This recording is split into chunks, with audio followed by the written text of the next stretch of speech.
Kentucky Roll Call.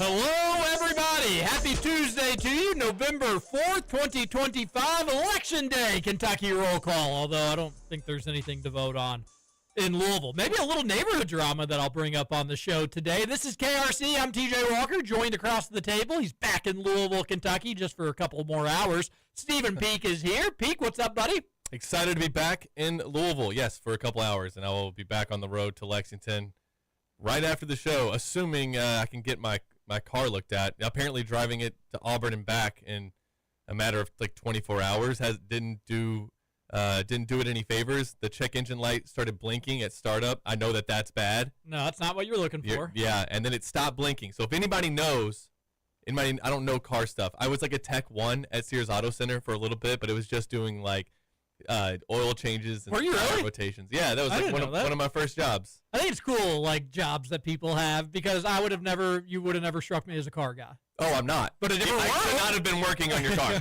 A different world. One of my first jobs was at a hardware store, and I can't tell you, Pete, how many times people come in and be like, I'm looking for like a specific type of nail or screw or something like that, and I just have to be like, you're going to go to that gentleman down there. He's been working here much longer than I am. I've got no clue as a little 18-year-old. Oh, that's cool. I did not know you had that job. Yeah, I think it was like 18, 19 years old when I had that. I worked briefly. But yeah, so if anybody knows anything more about cars, why it would blink and then stop blinking. It stayed on, but it stopped blinking. So it stopped blinking. That means you fixed it. That means you're all good to go now. Let's go to Lexington, baby. Let's go. We can all get in the car right now. We'll just ride together. I've got my maintenance light on at the moment. I take it to the dealership, which I'm a sucker, I know, but I take it to the dealership like twice a year because I drive all the time. I mean, I'm driving 30 miles a day at minimum, usually more than that.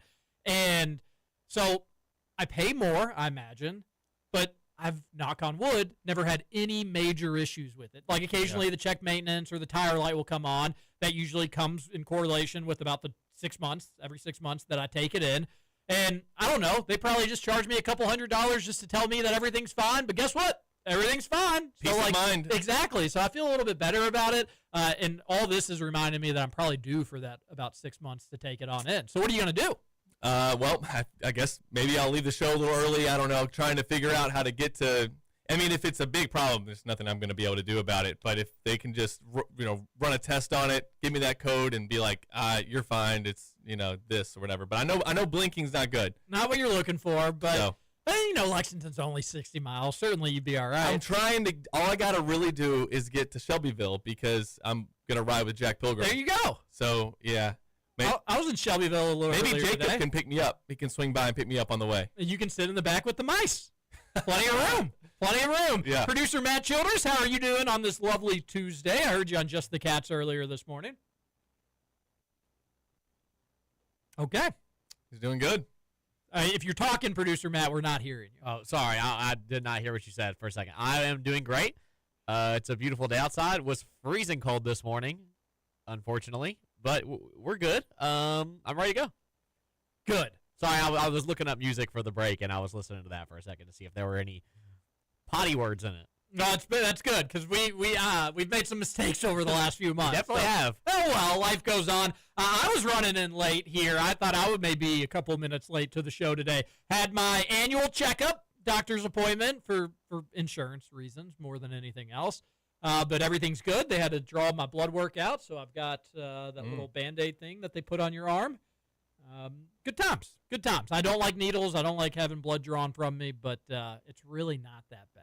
It's really not. It's much more of like a thing you create in your head, and then it happens. You're like, I have to look away. I look away, too. I don't like seeing blood come out of my body. No. Well, faint if I do? No, but it's just like, let me just close my eyes for like 10 seconds and then just be done with me. I got lightheaded once. Oh, really? No, yeah, but I've never really come close, I guess, to fainting. Did you see the Jeff Goodman news? Yes, I did. That's how I wanted to start the show today. I did see the Jeff Goodman news. Happy college basketball season, everybody. We made it. It is day one, but I'm sure Stephen Peak will tell you that it feels like the mid-season form for Kentucky because we've got injuries, everybody. Yeah. We've got injuries. Got an injury report from Jeff Goodman. Jalen Lowe will be out tonight for the opener. No word on Aberdeen yet. He should be fine, right? I mean, you know what's interesting, TJ? These first couple games of the regular season are going to feel more like exhibitions than the exhibitions did. I found that kind of interesting. We'll see what the crowd is like. It was not great again that Georgetown game. The whole upper deck of the student section, nobody cared. They weren't excited, I guess, to see the Hoyas play. It was a Thursday night, Halloween's the next day. You know, it was a meaningless game too. It was a meaningless game. Make no mistake now, about it. These games are meaningful. You can't lose. You cannot lose to any of these mid-majors. You can't and expect to go to a Final Four. It's like when they lost to UNC Wilmington, and I had my crash out, and everyone was like, "What do you? It's a December game. We're fine." And I'm like, "You don't. You can't get a 1 or a 2 seed and have one of these losses on your resume." So Kentucky's got to win. They will. Are you concerned if you don't hear about Aberdeen? Should be fine, right? I mean, that was supposed to be a precautionary thing. I'm going to shoot you straight. I'm surprised Jalen Lowe's not playing. And does that worry you? No. Well, again, the only thing that worried me with the Jalen Lowe injury in the blue-white game a couple weeks ago was the fact that it was another Jalen Lowe injury. It wasn't the extent of what was injured. I do have a concern, though, that, like, injuries are going to be a thing with him all year. This game, he rolled his ankle a little bit. He should be okay. Oh, yep, he got hit in the shoulder this game. It hurt a little bit. Remember before Pittsburgh last year, he hurt his finger? Yeah, that got knocked. It's just a little sore. I just feel like with Jalen Lowe, it's going to be an all-year sort of deal. This is hurting him this game. This is hurting him that game. Was he ever 100% healthy? And I feel like we're going to say the answer to that is no, because he's starting the year once again injured, just like he did last year. But that is according to Jeff Goodman. I'm surprised because Ben Roberts, who is much more plugged in with the team, even after the blue-white injury, pretty much a day after, 48 hours after, Ben Roberts was saying, I'm not concerned about this. I have no reason. The staff, what I'm hearing, they think he's going to be ready to go in the season opener. So I guess that would be my only little bit of concern is insiders thought he was going to play tonight. Here he is not playing again.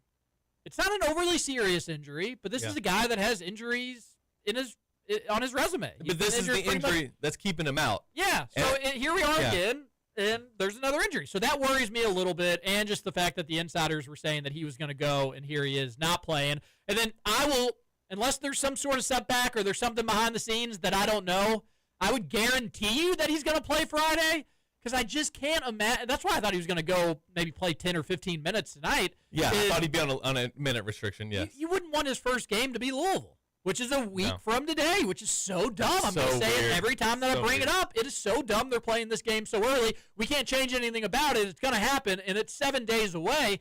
I figured you'd want 2 games of Jalen Lowe just to be able to kind of shake off the rust ever so slightly. I would. It's going to be just 1, though.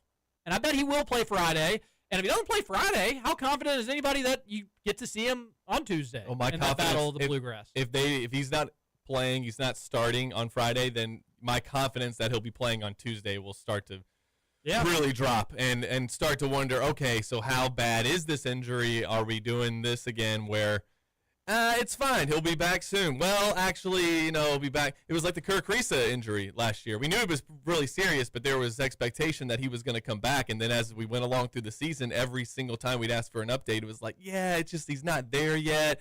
Yeah, he's coming along, but it's not. And you just kept pushing it back and pushing it back. And then we got to a point where, he just obviously isn't going to play. I don't think that's going to be the issue. I don't, but yeah, to say that I'm not a little concerned about it, I would be lying, because this has been an issue with Kentucky basketball now for like 5 or 6 years, where you just cannot stay healthy, and you can't The starting lineup again. I mean, how many guys? We'll have 2 guys out. I guess Ortega's off the minute restriction now. Yeah, I think he's fine. Okay. All right. So just 2 starters out to start the season. Only 40% of your starting lineup. And Kentucky is a 30-point favorite. It's not like you need Jalen Lowe to go out and win this game. You don't need Denzel Aberdeen to go out and win this game. You don't need JQ to go out there and win this game. Kentucky should be all right. Even if just strictly the backups played the duration of this game, I think you'd be okay against Nichols. Producer Matt, do you know where Nichols is? I do not know where Nichols is. Well, now, with everybody running out of pennies, you better get to know where Nichols are. Ha! Ha ha! Louisiana. Would have never thought that. Good old Louisiana. Used to be Nichols State. And then they realized, wait a minute, our state's called Louisiana. What are we doing? They just dropped it down to Nichols. And not even spelled like your monetary nickels, for what it's worth. So something just for you to chew on throughout the show today, Producer Matt. How about that?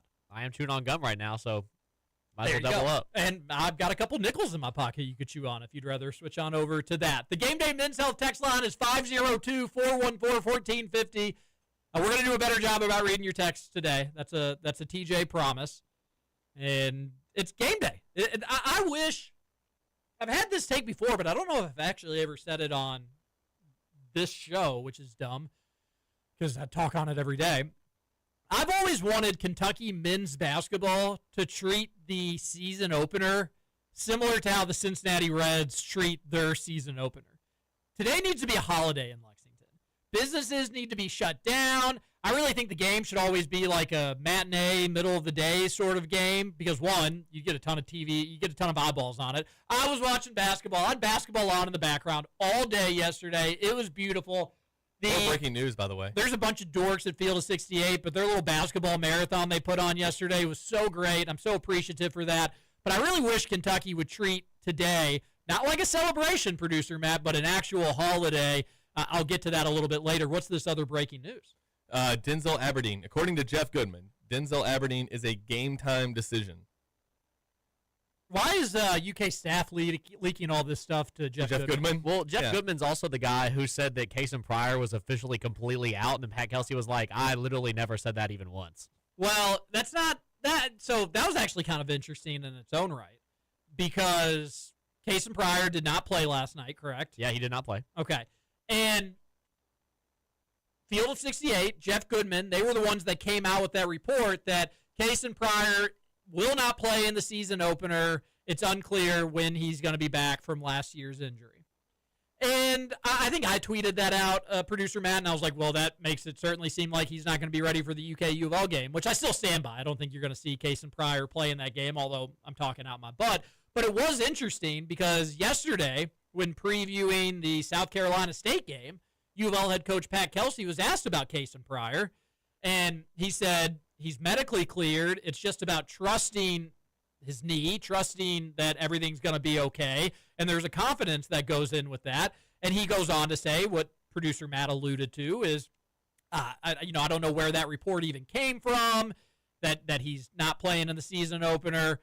And did you hear what ended up happening, producer Matt? Like, as in with the game or with that? No, with the later on. No.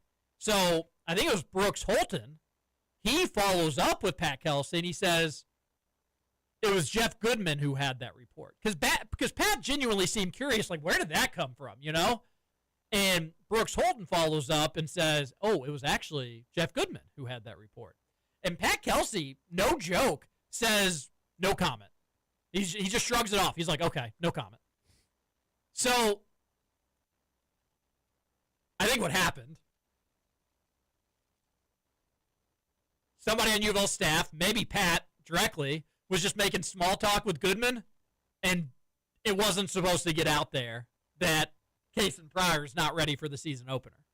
Because that little no comment was almost like Brooks Holden way of being like, hey, Pat, here's who it was. Do you have something to say about that? And then Pat remembering like, oh, Jeff's a buddy of mine. Whatever. Let's just move on from this. So I actually found that whole interaction, I know most people don't care about it, I actually found that whole interaction to be somewhat interesting, producer Matt, because it's almost like PK forgot that, like, oh, yeah, it did leak to Goodman. Okay, well, never mind. Just forget I said anything. That could be what happened, yeah. But I do think Kentucky won't have JQ for the UK U of L game. We know that much. I would be surprised if you saw Louisville with Kason Pryor. after not playing basketball for over a calendar year, to just throw him out there and say, all right, here's one of our biggest games on the schedule. Hope you're ready to go. And then now we wade into those waters in UK side of things with, again, JQ's not going to be ready for that game.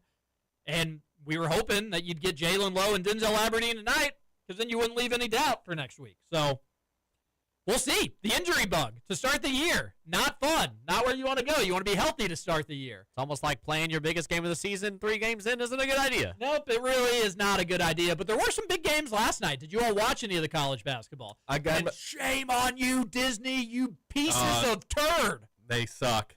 Yeah. I did end up seeing the Auburn game. I was watching it on YouTube, just regular YouTube. Stephen Pearl off to a 1-0 start, TJ. Things are, what a smooth transition so far. He may never lose a game. It only took him 36 free throws to beat that team? A win's a win. Who did they, Bethune-Cookman. Cookman. They only had 7 free throws? Did you see what happened at the end of regulation of that game? One of the worst plays I've ever seen. Are you talking about when he fouled him? Yeah, at half court. Half court, yeah. Up 3. So, wait, Bethune-Cookman only shot 7 free throws and 3 came on this play? Yes. Is that correct? Yeah, I think so. So nearly half of them on They shot 9, but 7 in regulation. Okay, so a third of their free throws came on one specific play when the Auburn idiots fouled Bethune-Cookman at the half-court desperation heave, which was a foul for what it's worth. Oh, yeah, it was a foul. Yeah. And the guy hit all 3 of them, though. I was not watching that game. I was just score watching, following along on my phone.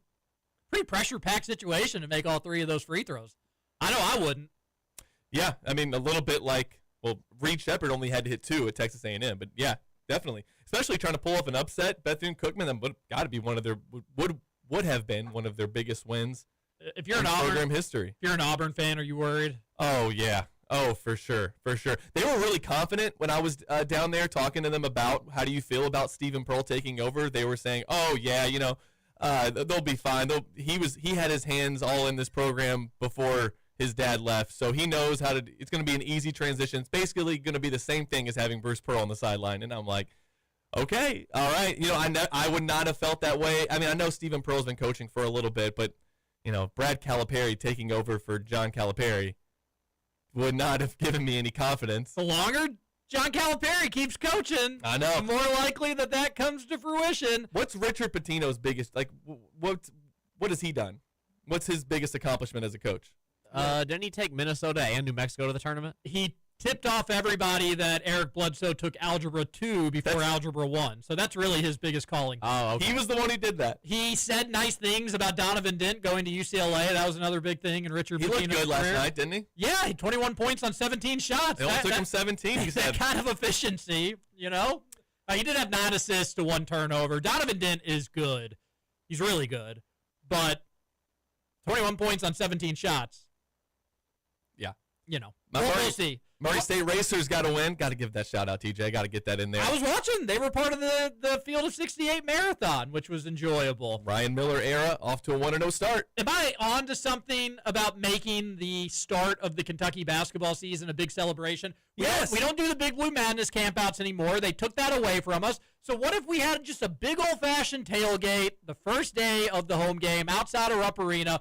Ooh, but in November, the weather could be bad. There's plenty of indoor. Sometimes the weather in Cincinnati in March isn't great, or in April isn't great. You can go inside, you can party, and eventually they're going to actually play the game inside. So I wish that just the whole city would shut down and everybody would just – I know it's kind of hard to get excited for a Nichols game, but, folks, let's be honest. We've all had our attention on college basketball since that Tennessee Sweet 16 game last March. We've just been waiting for this day. Yeah. Why don't we treat it like we actually feel and with a big old-fashioned hootenanny? My question is – if anybody gets hurt during the Kentucky or Nichols game, are they just going to drag them off the floor by their hands and knees? Oh, yeah, I saw that. Yeah. I love that. If you didn't see it, what game was that, producer? That was Boise State versus Hawaii? The D2 Hawaii. Yeah, not even the D1 Hawaii. Yeah. The one that was built out of a mall. So Boise State lost. Crazy. But somebody said that doesn't count on their record. I didn't think that was right. Because those games don't count because they're Division II. So they don't count on the record at all. Right. So, Murray State played a team called Tennessee Temple in that year that they went undefeated, or they only lost 2 games, I guess, with the tournament loss. And the Tennessee Temple game did not count. But this says they lost to Hawaii Pacific, but it says their record is 0-1. I don't think it think it hurts against the net, though. Yeah, that's it. Okay, because you don't have that team for Hawaii Pacific. But if that is on your regular season schedule, not an exhibition game against the D2, it should count. Yeah, and then to lose it, no less. Yeah. Crazy. That was the biggest upset of college basketball last night. There weren't a ton of huge ones. Auburn going to overtime was scandalous. Florida going down. But they won. Auburn won, that was. Florida did lose, the defending champs. They win 6 straight tournament games, 3 straight SEC tournament games, had quite the winning streak going into March. It will not extend into this season whatsoever because Arizona, in a great basketball game, probably a few too many foul calls for my liking, but Arizona, Florida was up early. Arizona stormed back. Florida stormed back. Ended up being a fun finish, 93-87. And in a year that will be dominated by freshmen in college basketball, get to know one Koa Pete. And I've got to give a shout-out. The Arizona freshman, the best freshman in Arizona basketball, even after just one game. Sorry, Stanley Johnson. I'm going to go ahead and give it to Koa Pete. But he has 30 points, 7 rebounds, 5 assists, 3 steals. The dude did it all as a freshman in his first college basketball game, and he was going against the best front court in college basketball, in my opinion. Didn't shoot a 3 either. Hometown kid. Koa, Mr. Arizona basketball. I've got to give a shout-out because I heard the name Koa Pete about 2 years ago, maybe about 18 months ago.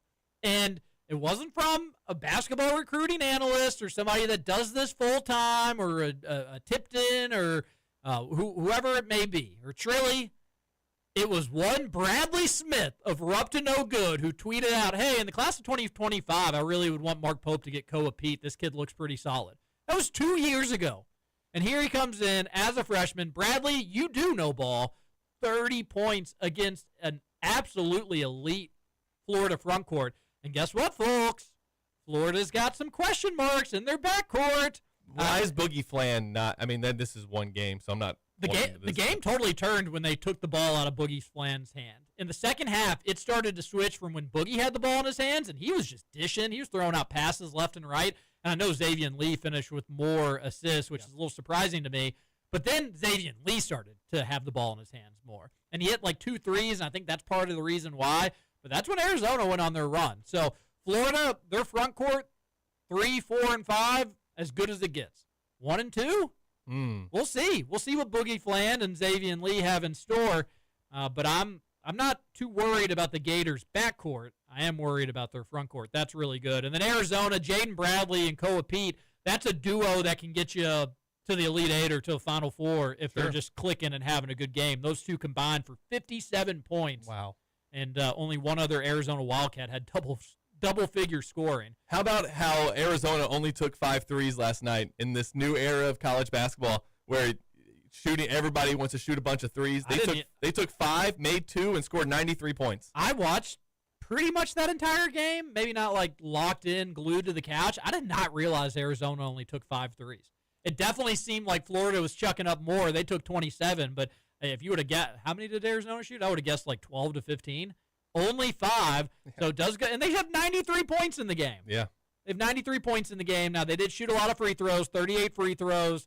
Florida shot 30, so too many for my liking. But that was probably the most result of the evening, Arizona taking it to the defending champions last night. Michigan State had all they could handle against Colgate, only up 3 at the half. They hold on to an 80-69 win in that one. And then I don't really think there was too much drama anywhere else. Ohio State played Indy, and I think they won like 118-108, which is just a weird game to see. I saw that one. That was Joel Justice there with Ohio State, putting up a ton of points, but allowing a ton of points. They're not on the Cats' schedule this year, but it went pretty chalky yesterday, all things considered, as you would imagine.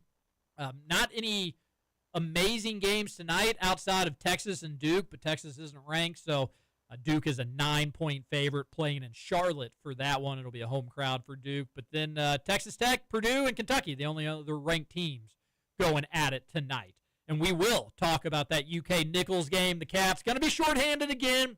We knew they'd be down JQ. We were hoping that they would have Jalen Lowe back and Denzel Aberdeen. According to Jeff Goodman, Jalen Lowe will not make his Kentucky debut tonight, and Denzel Aberdeen will be a game-time decision. we're not crazy about the news, but curious what you have to say on the Game Day Men's Health text line, 502-414-1450. It's college basketball season in the Bluegrass, and it gets no better than today, well, unless it's March or a bigger game. Those are generally a little bit better. But we're excited to talk about it. Get your text into the show. This is Kentucky Roll Call on Big X Sports Radio. We're back after this. I don't need mine. Bro, put a belt rate today.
Feeds Marino. Dunk with two hands.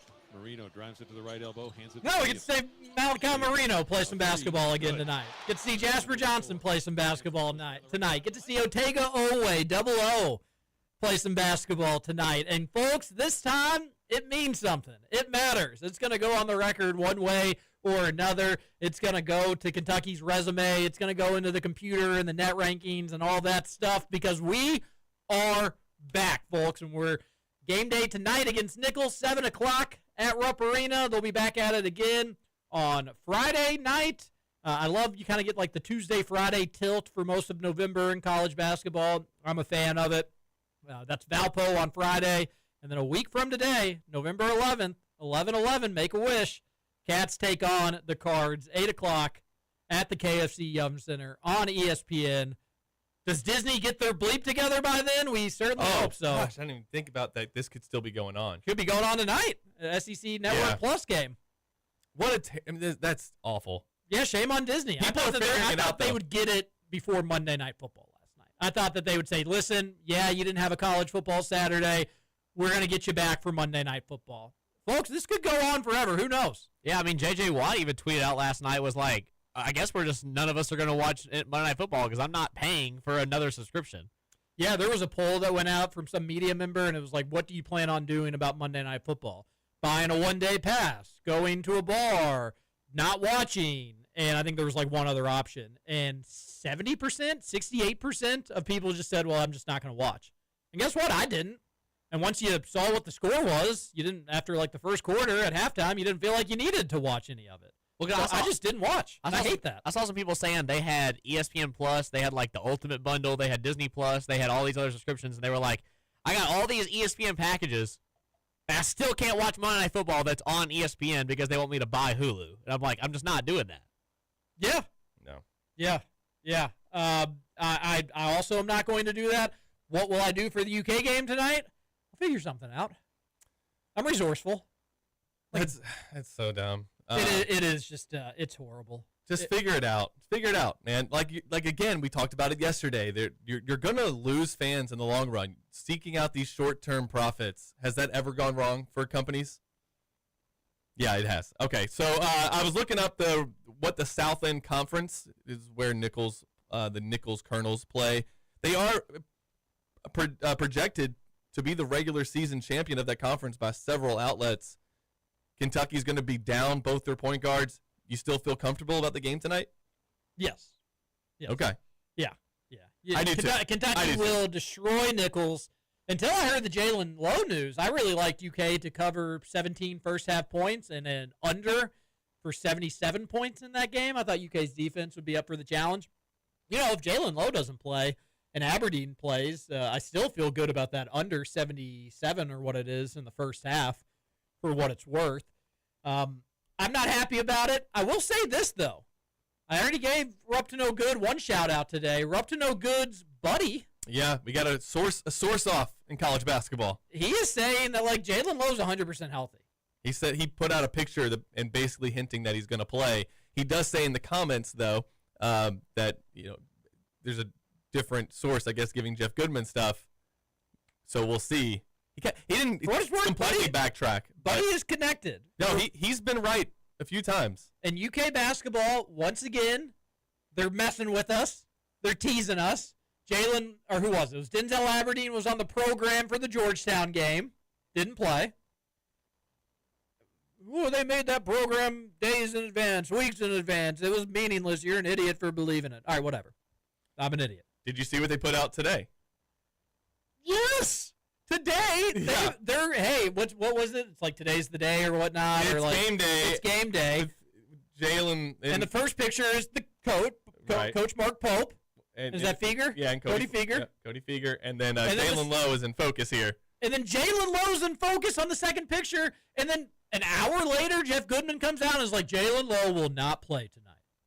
Was it Jalen Lowe or was it Denzel Aberdeen that you were like, are they playing today? And then they sent you the program cover and it was of them? Yeah, that's what he was saying. Yeah, it's like, what's they messing with us? Is it funny? I guess? Buddy's saying that his source is 100% sure that Lowe's healthy and should play. But he is saying, like, the fact that Goodman's just coming out and saying that he's not playing, maybe something has changed, or they're just going to be incredibly cautious with Jalen. But no big picture concern, so I guess that's the only positive. But, dude, we just want to see the players that we spent $22 million on. Is that too much to ask? Seems like Goodman just likes, gets his rocks off and reporting healthy dudes not play. that could be it. But I hope that Buddy's right. It would be hilarious if Jalen Lowe did play in this game and Jeff Goodman had to eat a little bit of crow. But regardless, sounds like Jalen Lowe will be ready for Friday, should be ready for that Louisville game a week from today. All right, there's a couple other little quick hitters that we got to that we want to bring up during the show. First and foremost, Tom Brady cloned his dog. Yeah.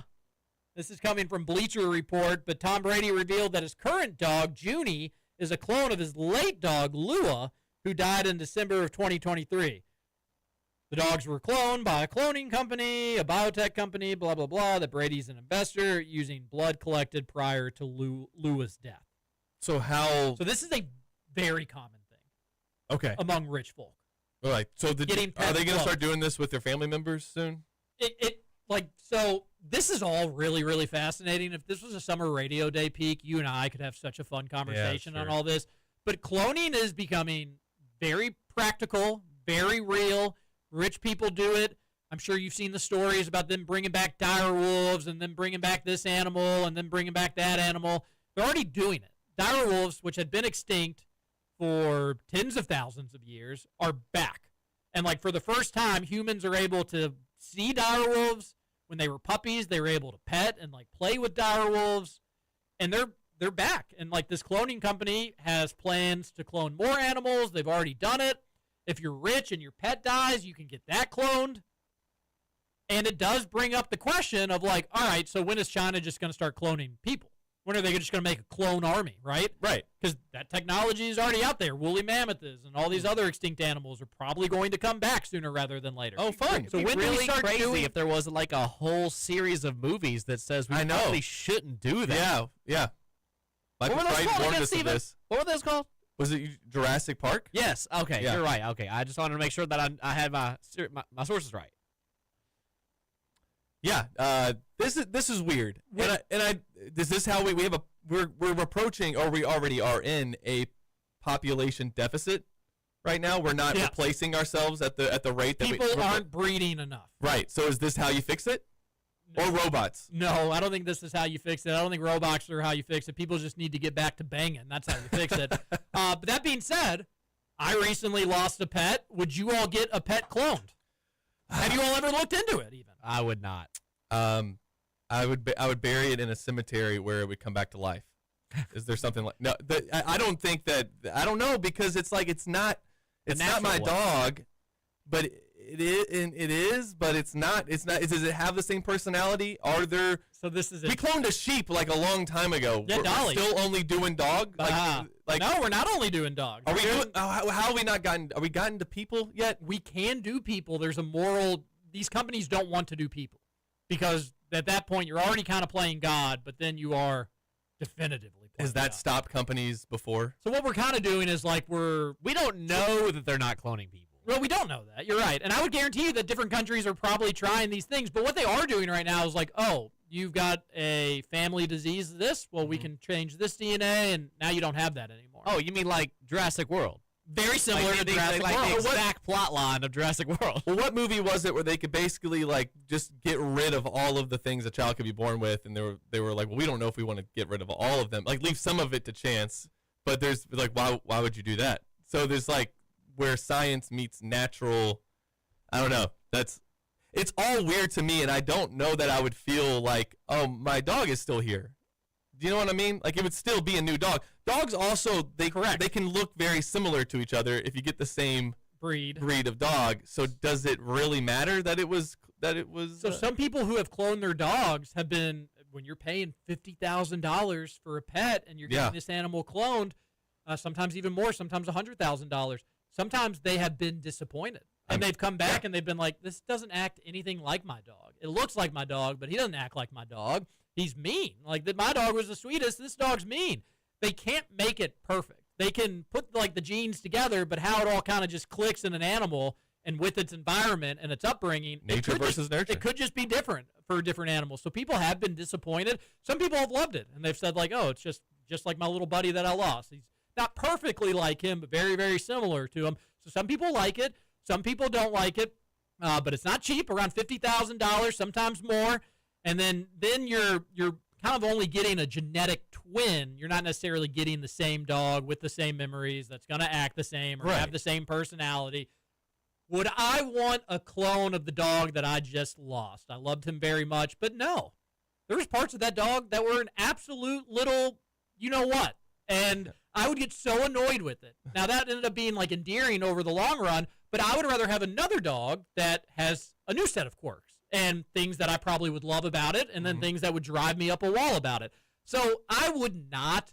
Now, if I was Tom Brady and $50,000 to me was like a quarter, I don't know. I may try it just try it out to do it. Yeah. But you know what I'd be more likely to do? And when all this stuff went down, somebody reached out to me and said that this is what they've done. I was like, oh, that'd be awesome. I wish I could have done that. I would rather have like, all right, my dog died, but he's got some puppies, or she's got some puppies.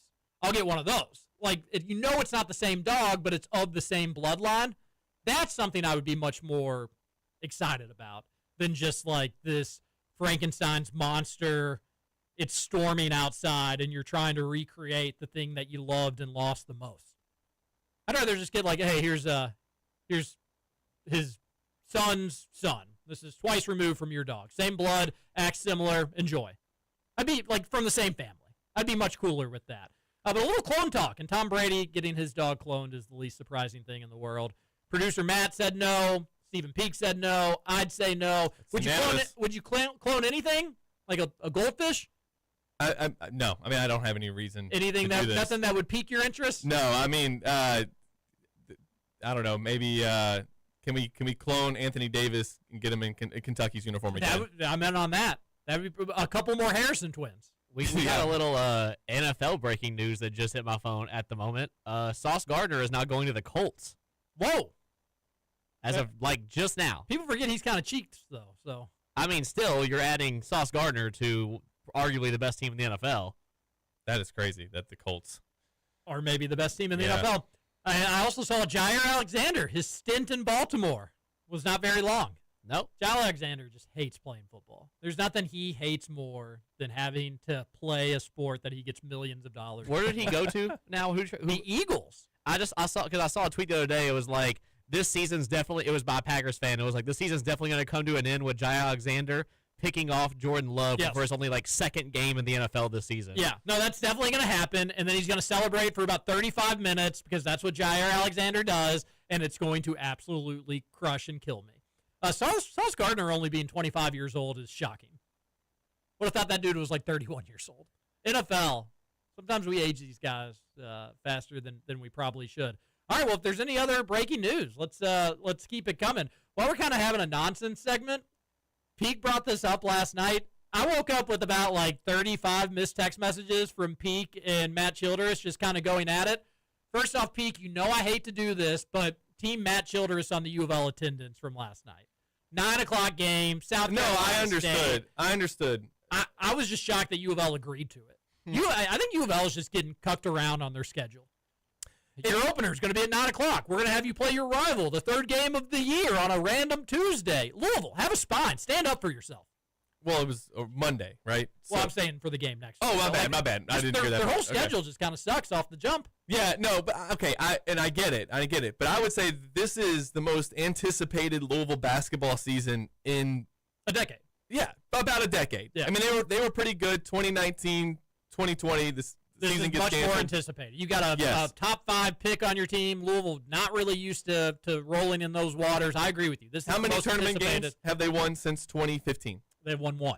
Okay, so they won 1. So you would think there's just the depravity in the fan base would be like, I want to go see this team play 40 minutes. I'm so excited for this group. Now, maybe the exhibition games take away the shine of an opening day. Like I said, for Kentucky tonight, this feels more like an exhibition than those games from the last 2 weeks because you could go in and win the game by 30. This is like you work on stuff game. Yes, When really yeah. you should have done that against Purdue and Georgetown, but just our competitive instincts kicked in where it was like, go win. Like, you got to go win this game. I'm not worried about winning this game tonight. Yeah, Kentucky's no. going to win. No. How do they shoot? How do the guards move? Yeah. But even if they shoot better, I can write that off like I did with Louisville that, okay, against Bucknell. Now, clearly, Louisville's good. But if you're okay, fine, you got a bunch of good looks against a mid-major, but you went over 13 against Georgetown. The next time where I'm going to feel like good about Kentucky shooting is when they do it against a good team. So if they light it up against Louisville, I'm back in. We can shoot the ball. But here's the alternative. You're not wrong to say all that. Like, if they go out there and they make 27 threes, does it change your opinion? Maybe it does, maybe it doesn't. If they make 27 threes, I'll change my opinion. But, I don't want them to go 3 of 27 tonight either. Right. Right? Yes. So, I want them to shoot well, and I'm not going to probably have grandiose takes about it. They're like, aha, see, you all were worried about shooting, and they made plenty against Nichols. But if they shoot poorly. If they shoot poorly against Yeah. Nichols, then it may be a thing. It could just be a thing that, and we were worried about that all offseason. That shooting going to be good enough? That's actually like a genuine question I have for you guys. Is because we talked about it before that Pat Kelsey runs an offense that is surrounded around 3-point shooting. Yes. Whereas we started last season horrible. I mean, as bad as you could possibly do against Ole Miss, against Tennessee early in the season, horrible, and then picked it up later in the season. They ended up being a pretty good 3-point shooting team. So what if Kentucky ends up being like that, where your first 4 or 5 games of the season, you shoot terrible. How many games do you go on before you're like, okay, Mark, let's change something up? Or you're like, this is just our identity. See, the thing that would worry me is, could you change something up? Yeah, I don't think this is how he wants to play. Instead of missing these threes, start to make them. Mark Pope's offense has to have 3-point shooting to operate. Yeah. I don't think it has to be the best in the country or anything like that, but the threat of extended shooters, of spread out shooters, is what gets the whole offense going. It's the lube that makes it run. You got to have penetrators, and Kentucky has plenty of those. But you have to have shooters to have the defense to allow the penetrators to get a little space, right? So we need lube and penetrators.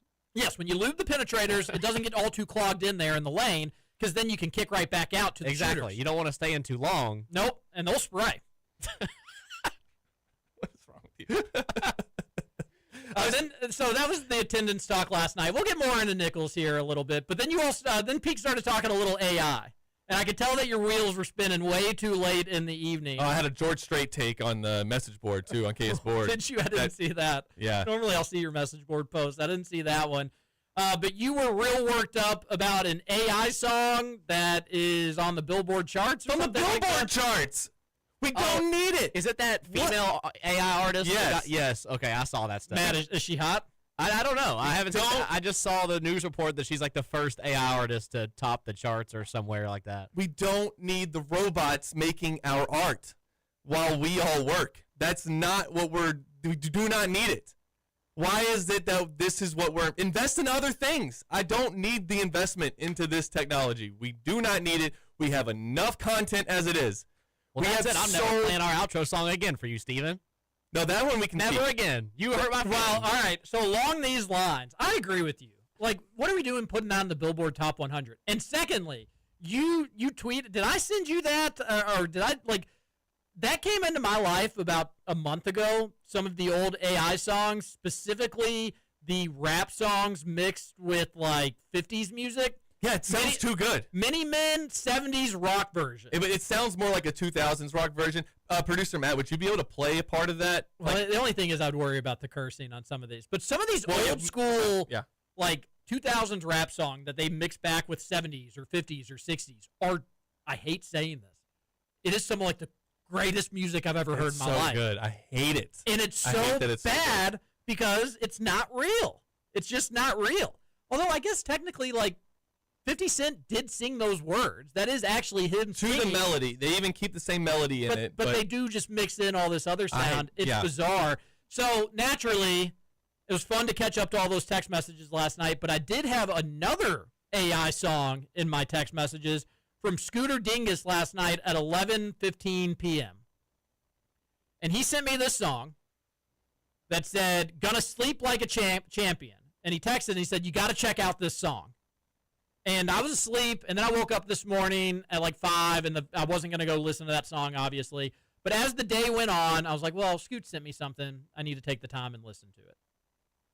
I will never get that 3 minutes and 15 seconds back in my life. It was the worst song I've ever heard in my entire life. Now I don't need your sympathy, 'cause I can always count on me to be a star on a pillow, MVP under the sheets. And I don't need your consolation or your little gold medal. Why did Scoot send me this at 11 o'clock at night? I've fallen asleep, 'cause I'm the greatest, I'm the best, I'm a legend. It's about him just being the best at sleeping. I thought that there would be some like funny lines, or he'd like throw it back to like Kentucky Roll Call, or there'd be a line about me or Roush or Peak or producer Matt or even Scooter Dingus. No, it was just this cheesy, corny, serious song about how this guy is the MVP of sleeping and everybody needs to be the best at something, and he's the best at sleeping. And it wasn't a good song. He made like 3 or 4 of them. He showed me before Kentucky Roll Call. They were all horrible. Why? He just said he saw the app or the website you sent him, and he was like, I love it. I had so much fun last night making all these songs. So, like, Scoots is going around in his car, and he's just jamming to this music thinking that it's actually good. I can't repeat what I had texted him about what I actually thought about the song. I saw it. It was funny. You saw it? Yes. Okay, and I actually mean that. Like, well, you know, I maybe took some liberties about me accidentally stumbling upon that sort of lewd behavior. But that is, I'll tell you during the break how I really feel about it, producer Matt. But I was very mad at Scoots for wasting 3 minutes and 15 seconds of my life. I'll never get that back, unfortunately. AI songs, if you're going to do them, make them good, right? Yeah, but we don't need them. We don't need any of this. We have so much content already. Do we need any more of it? Like, just happy that we're safe on radio, right? They can't create us. Yeah, they already have. I listened to it. I don't even want to admit this really, but I listened to like 20 minutes of an AI podcast where they just were debating topics, and you couldn't tell that it was robots talking to each other. You couldn't. It would sound that the way that they formed arguments around the other person's. I mean, whatever. The other person's point, and they would like. It was actually highly intellectual. Like, it was a great show. You enjoyed it. I did. I learned stuff along the way, and I don't want it. I don't want that. Even when it's good. And I'm telling you, there are going to be AI movies that are going to be amazing. They're going to be so good, and it's going to be so difficult for us to reject it, but we have to, because that's not what we want. The human element. Telling a human telling human stories is what we want. We do not need the machines doing it for us. Don't need it. Reject it all the time. I mean, unless it's Mini Men's 50 Cent. That was good. Do you have it pulled up, producer Matt? Oh, it would have been.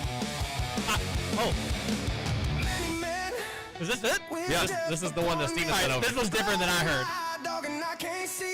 I'm trying to be what I'm destined to be, and bombs trying to take my life away. I put a hole in a dummy for me. I mean, it is good. Like, it is good. It's like early 2000s rock. That's not my favorite version of Mini Men AI. I think maybe I sent you another one. I don't know. I thought they actually were all the the same. clean But I version. guess that there's now just like a million different versions.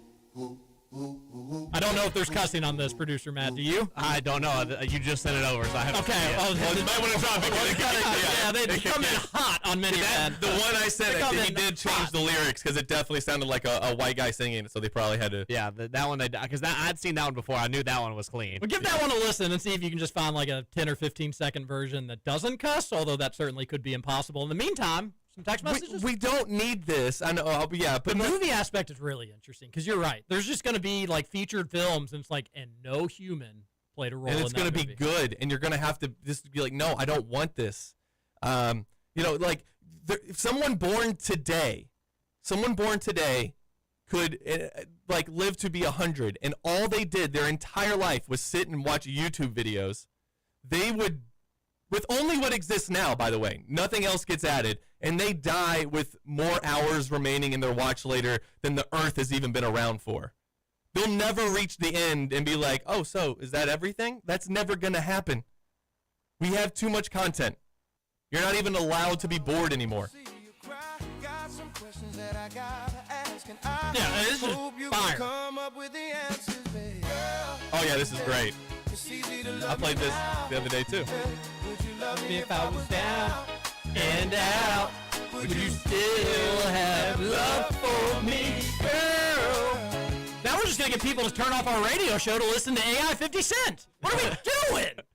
Think, TJ. The Think. amount of AI 50 Cent songs is actually egregious. Now the other thing is those AI songs are good because a human wrote the lyrics and the melodies.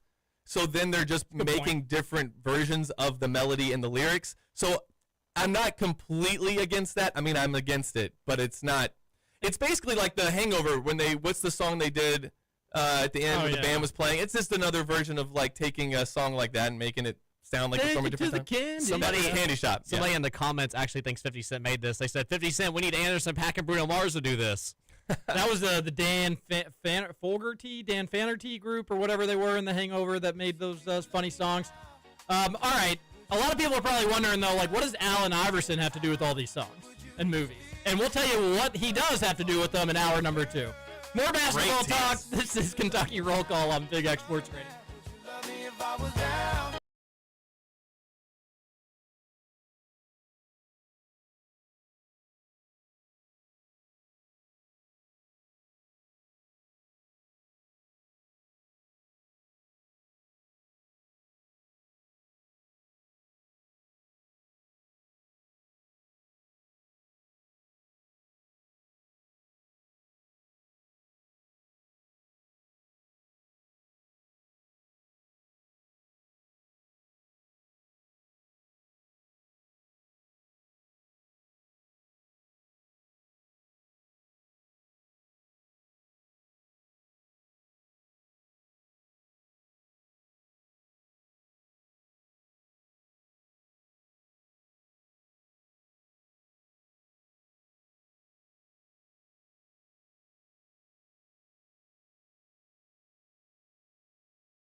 Welcome back. Hour number 2, Kentucky Roll Call on Big X Sports Radio. Stephen Peak, Matt Childers, I'm TJ Walker, and it's Game Day edition of Kentucky Roll Call. New era of Kentucky Roll Call. First basketball Game Day edition of the show. This is the most college basketball season doing radio. It really just doesn't get any better.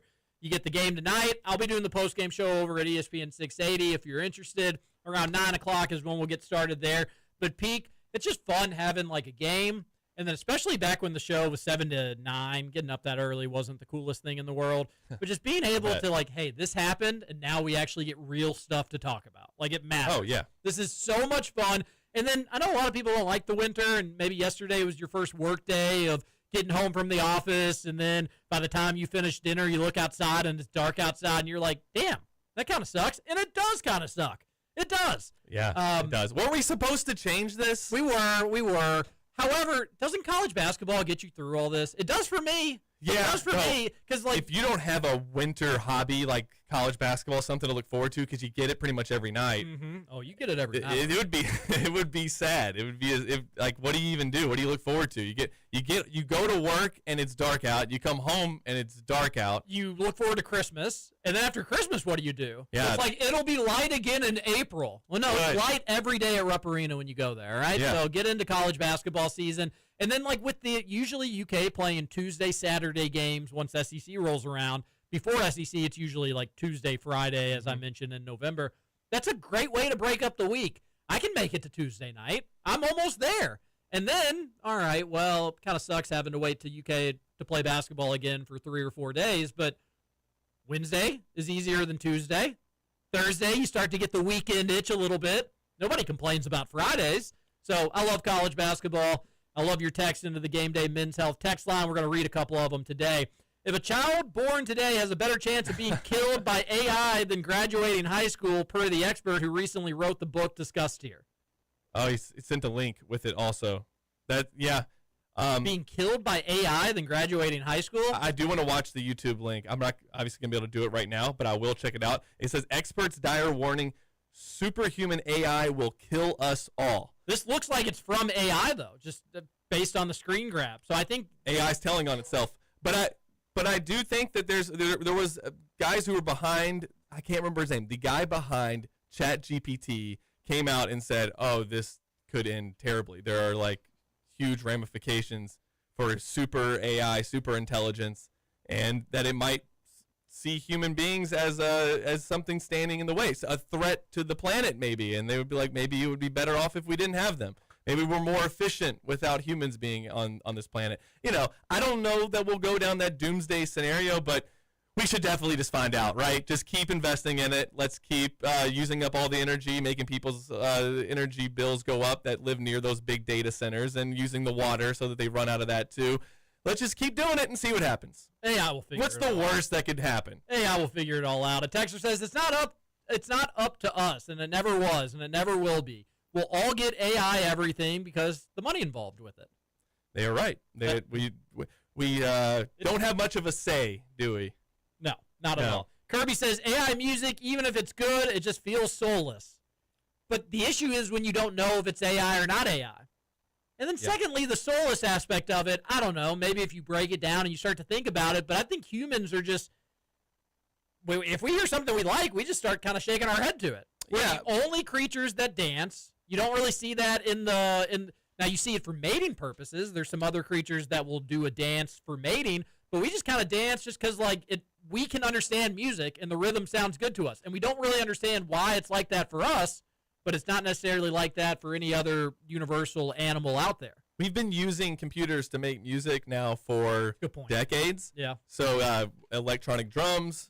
Great point. You know, we make, like every song you hear is kind of AI to a certain degree. It is artificial intelligence to a degree. When you hear the auto-tune. But I don't like that there are. So I'm fine with that, but let's at least have a human as the front-facing, somebody who can sing the song. That's what even like auto-tune is AI. So we've been doing that for a while, but maybe at least have a front-facing actual human being. Because I don't know how. Are we going to go to concerts and robots are going to be the ones performing? I don't need to see that. We've already done that.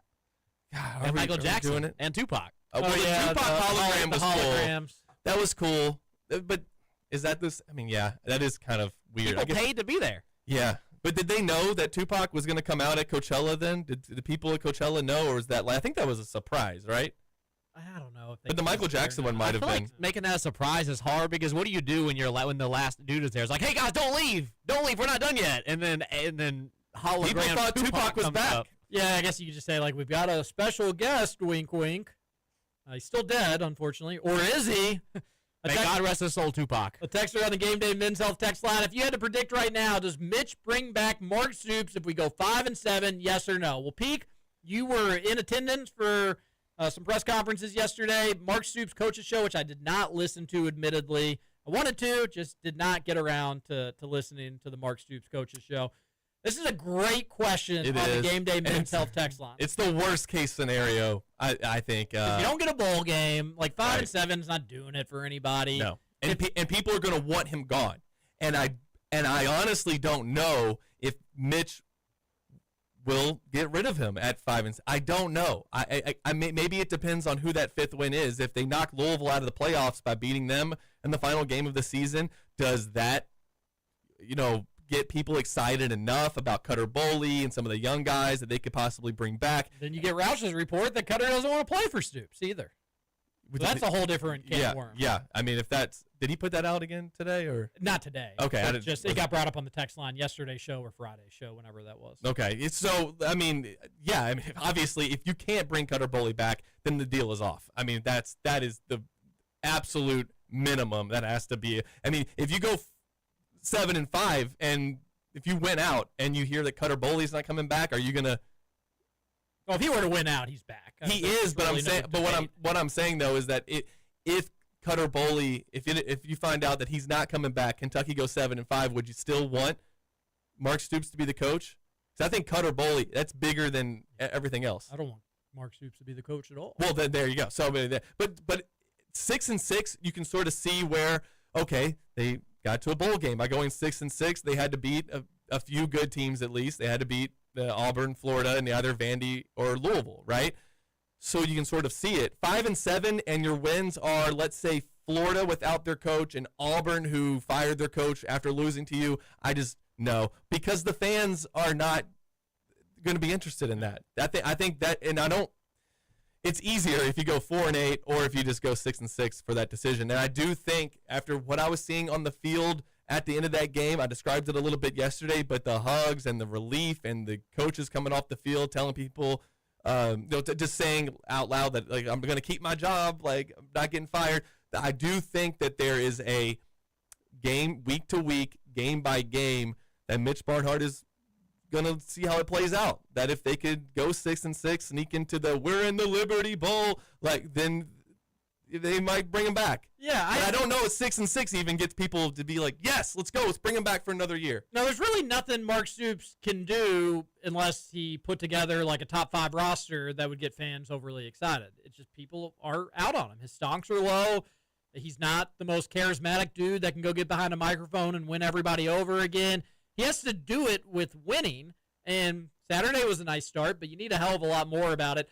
My opinion on your question into the Game Day Men's Health text line, I guess it depends how you get to the 5, which I think we've determined would be, right, beating Florida and Tennessee Tech and then losing to Vandy and Louisville. At that point, you'd have to get rid of him. It's just hard to guess what Mitch Barnhart's going to do because Mitch Barnhart doesn't often make the right decisions. He has, and he could. It's not impossible that he'll make the right decision, but it's also not impossible that he'll do something that nobody's expecting him to do, which I guess that actually is probably not on the table because if he does bring Stoops back, there are people expecting that. There are people that think that's a possibility. And by the way, Adam Luckett of On3, he had a Justin Rowland-like post, at least in terms of number of words, with an update on Mark Stoops. We love Justin Rowland. We love Adam Luckett. It was I love Adam Luckett. I mean, I can't say enough good things about that dude. It was a long, long, long way to say, who knows what's going to happen? Who knows what's going to happen? According to Adam Luckett, he says it's 50-50 right now if Mark Stoops is back. If they beat Florida, that it may be more likely that he's back than he's not back. If they don't beat Florida, it's probably more likely that he is gone than he returns for another year. But according to Luckett, where things stand today, it's a coin flip if Mark Stoops is the head coach at UK in 2026. And he is much more connected than I am. So he looks at things based on what he's hearing, and then he takes in his 2 cents, and he'll formulate that post, and he's very smart about it. I sometimes just try to read between the lines without the inside sources. Stoops just can't be back. If you don't get to a bowl game, you just can't be back. I don't care that you beat an Auburn team that fired its coach and a Florida team that fired its coach. You can't bring him back at 5-7. Not with the way the season went. If you get 6-6, all right. While I don't want Stoops back, I can at least understand it. Because guess what? In the preseason, folks, if anybody had said, hey, if UK goes to a bowl game with this schedule, do you think Stoops will be back? Everybody would have said, yeah, he'll be back. They would have, but I think that now when you look at, now, granted, you'll have to beat either Louisville or Vanderbilt to get to the 6 wins. To get to 6 wins. So either of those are good wins, especially if you beat your rival Louisville and knock them out of the playoffs. You might have a chance to, wouldn't it be something to have 2 chances to knock teams out of the playoffs in the last 2 weeks of your season, which is very possible with Vanderbilt and Louisville. And if you win both and you beat Florida and you beat undefeated, are they still undefeated? Tennessee Tech? I think so. If you win all 4 of those, you went out. You can sell me on this. Probably sell a lot more fans on it to say like, yes, we've been close since week 2, week 3, whatever it was with when we switched over to Cutter Boley full time. We've been gradually getting better. There were some things I liked. I mean, Cutter Boley on 3rd down looked like pretty damn good. I mean, I'm not used to Kentucky converting 3rd and longs. There are some things that I can get excited about, but I don't know, man. I just feel like 6-6 with wins over Auburn, Florida, and then like Vanderbilt. A top 20 Vandy or a top 20 Louisville. Yeah, either of those are good wins. I'm not discrediting Vanderbilt and I'm not discrediting Louisville. Those are 2, like we said, they could be they're in the playoffs right now probably. I mean, what's the projected? I mean, Vanderbilt, they still have to be in. They have 2 losses? I think both of them are not in as of not in right now. But Louisville's tied or they're a half game back in the ACC. Vanderbilt only has 2 losses, and if they went out and their last game is I think against Tennessee, 10-2 Vandy gets in, obviously, right? I mean, like you would think so. Yeah, 10-2 with yes, absolutely. So yeah, I mean those are good wins, but I don't know. And it does like Cutter has to come back 6-6 and Cutter coming back, I can get on board. But if what Roush said a while ago ends up coming true, that I mean you're gonna have a hard time getting people to be excited about September next year. Yeah. One more time, what Roush said for people listening. Well, he basically said that there's a chance Cutter may not come back. Yep. Yeah. And but there's always a chance. There's always a chance, right? There are like Instagram and Twitter posts that kind of back up some of those rumblings and rumors, but Roush saying that's not nothing. That's something to keep an eye on. But granted, in these hypotheticals and getting way ahead of our skis here, what if Boley's really good in that month? And he says, you know what? I didn't initially like being benched behind Zach Calzada, and I didn't really love Stoops, but this actually kind of turned out okay. I'd roll the dice with him one more time. You never know what the future may hold. But all I do know, you lose to Florida on Saturday, we wasted a lot of time having all these hypothetical conversations. It's curtains on Saturday. You can't beat a lifeless Florida team that actually did show some life in the world's greatest cocktail party last week in Jacksonville. But it's a team that everybody else in the SEC has had some success against. And by the way, I told you all in the preseason, Florida under 7.5 wins. They went ahead and they paid that out yesterday, which was or on Saturday, which was nice to see. So that one has already cashed. That was enjoyable. But you got to beat them, and if you do, we can keep having these conversations. I say it's better than the alternative. I do know there are some listeners out there that are like, no, it's not. Nope, the best alternative is Stoops being gone. So whatever gets us there, better than anything else. I like UK winning. It's more fun to me when UK wins, even if it may keep a coach around that people don't love.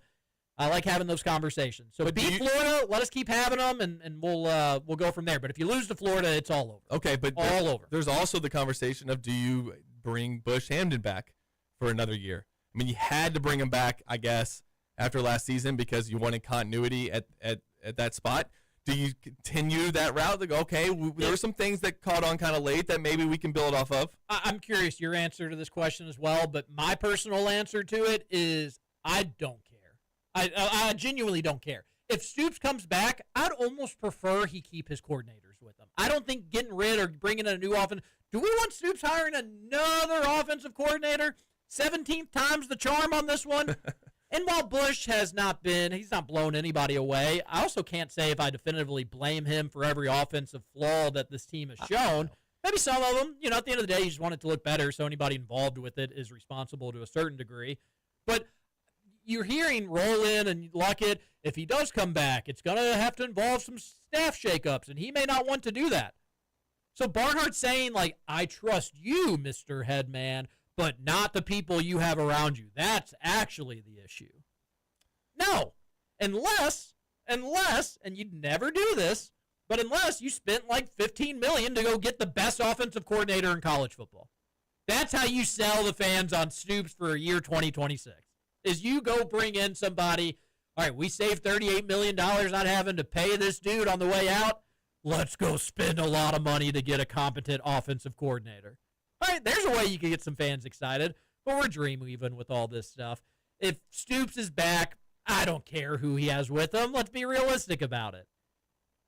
Now, unless there's just some dream option out there. But my preference would just be to start all over, but you beat Florida, and there's a decent chance that doesn't happen. What do you think? Well, I don't know, man. I agree with you to an extent.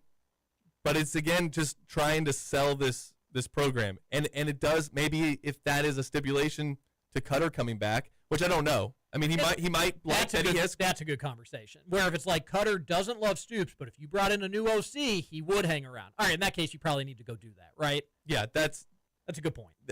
That's the one thing that I think matters the most. It was kind of like Tim Couch when they switched over. They brought Hal Mummy in. Couch had a little bit of a say in how that would go, and it's more important now because of the transfer portal. And Cutter Boley is going to be sought after, I would imagine, by several teams. He didn't play so well on Saturday, but he did do enough. He made some big plays, some big throws, made some plays with his feet. Clearly, the tangibles are there. Co-freshman of the week, baby. Was he SEC co-freshman of the week? He was. You're kidding. I agree with you. We talked about it on the show. Like, he did not play great, but he's a freshman.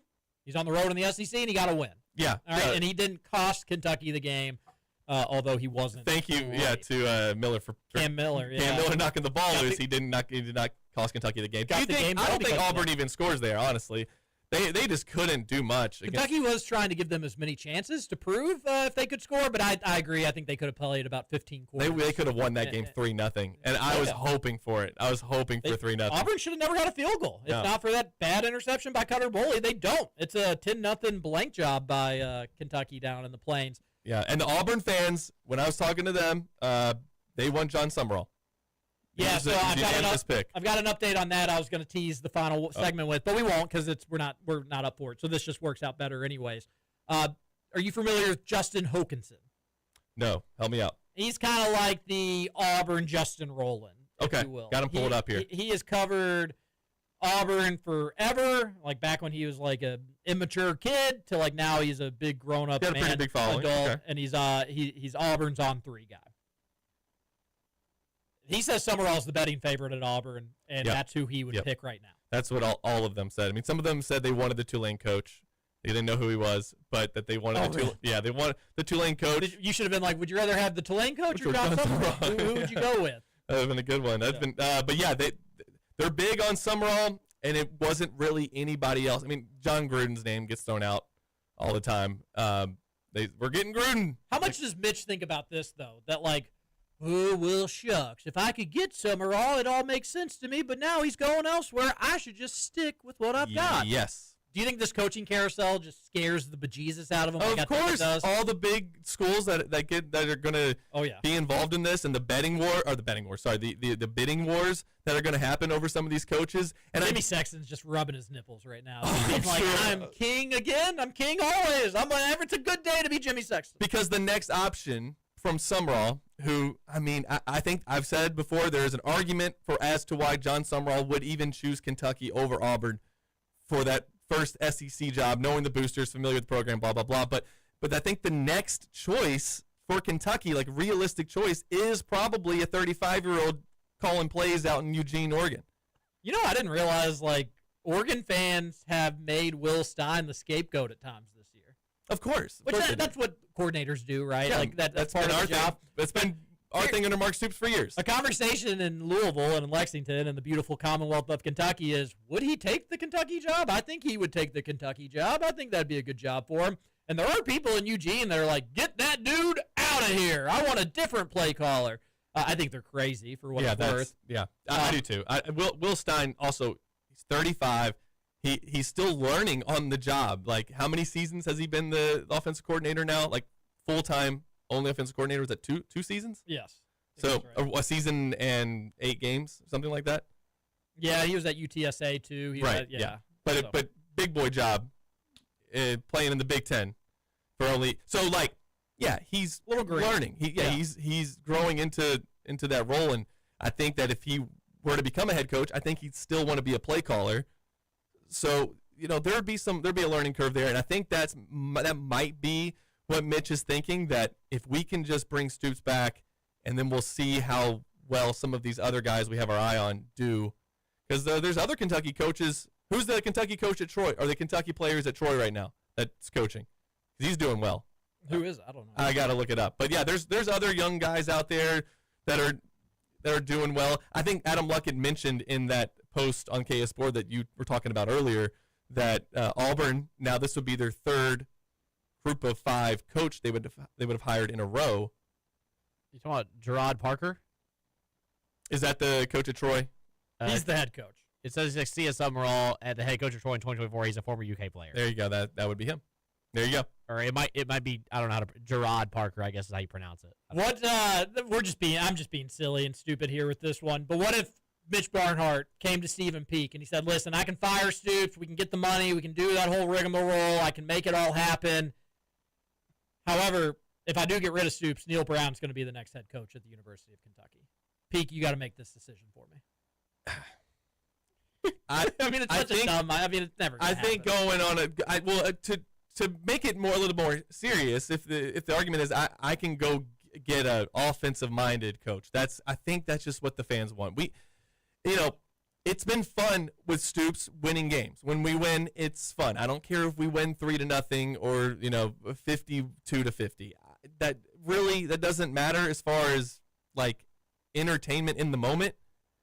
But there is something about scoring a lot of points that seems kind of fun too, or scoring multiple touchdowns in a game where you win.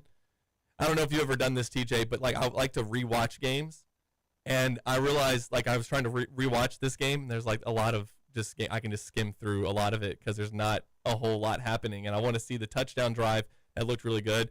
I want to. There's no rewatchability, I guess, is what I'm saying. There's very little rewatchability in a Mark Stoops game. So, it's either that or the paint drying. Yeah, exactly. It's up to the you. Entertainment value is pretty low, but you can handle that when you win. It's a lot less. I mean, obviously, it's just not fun at all when you lose. And there were games under Rich Brooks. I mentioned 52-50, and they lost to Tennessee in 4 overtimes. Those games were fun. There was a lot more going on. I mean, offense is fun. Getting to celebrate touchdowns is fun. Regardless. I just like winning. That was always my biggest. Yeah. Even when Kentucky. I don't care if they win 3-0. Just exactly. Win games. I can get behind it. That being said, though, if you start losing and your offense is terrible, it is more fun to watch a team. I mean, watching a team lose is watching. But you have more hope while you watch. I agree. You just have no hope if you get your offense scores. Yeah, you know it's over. Yeah, I totally agree with you there. I couldn't have said it any better myself. We're going to take our last commercial break. We'll come back and make some predictions and bets and picks for the UK versus Nichols game tonight, Kentucky's season opener. We'll read more text on the Game Day Men's Health text line and the YouTube page. Make sure you're watching us on YouTube. Hello, YouTubers. We're going to read some comments that you all are saying over on the YouTube page as well. But Pete brought this up during a commercial break. It cracked me up.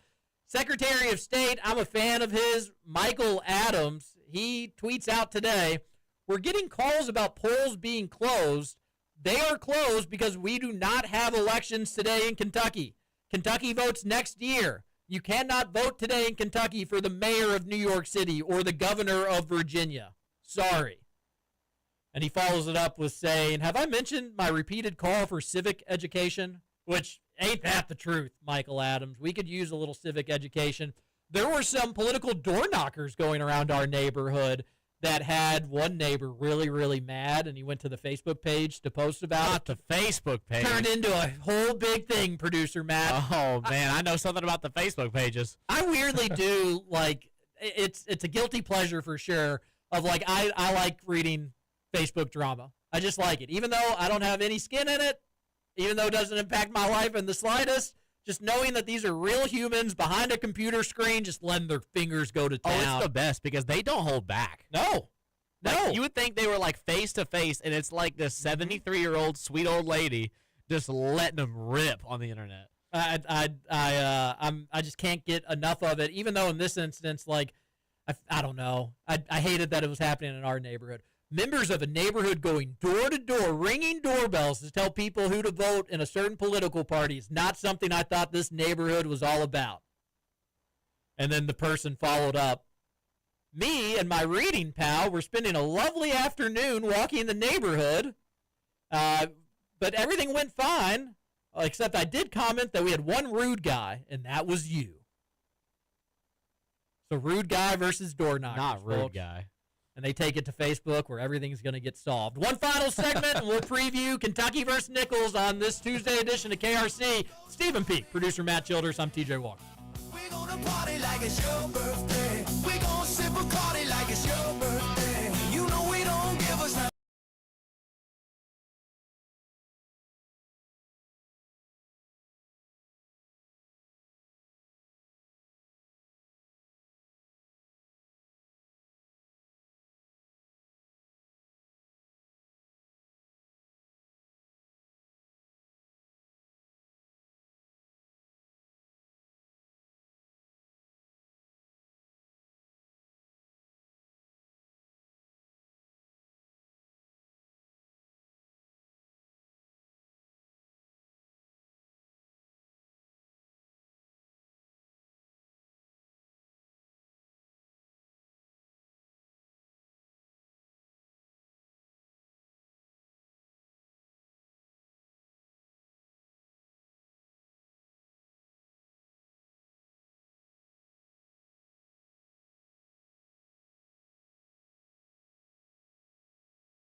Welcome back. One final segment, Kentucky Roll Call, Game Day edition. The Big Blue back in action. Basketball at Rupp Arena, the 50th year of basketball being played at Rupp Arena. Stephen Peak, your favorite Rupp Arena memory, go.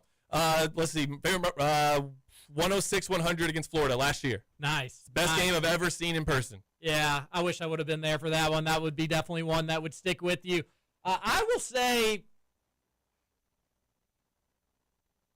the National Championship Parade in 2012. That would have been cool to be at, yeah. Buck Ryan, a teacher at St. X, tried to get me to fail a journalism class because I went and covered the championship parade at UK as a junior in college. Nearly got an F for a journal, which was my major, which wouldn't have been good. I had to go meet with a bunch of different people. It was a whole big to-do.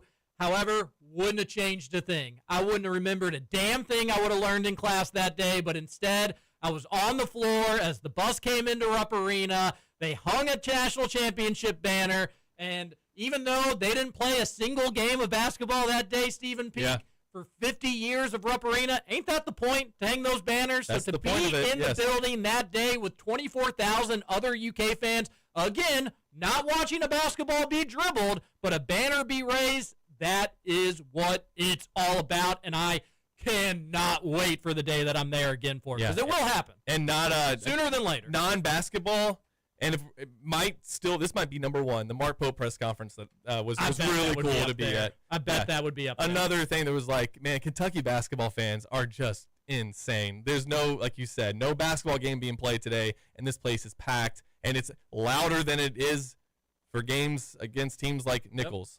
Yeah, no, the atmosphere, and sometimes when there's not a basketball game being played, has at times been better than when there are. And I'm not a Rupp Arena atmosphere hater. Like, I think that stuff is genuinely overblown. But there are some games where it's just like, all right, get off your ass, people. Come on. Did you go to that game to cheer?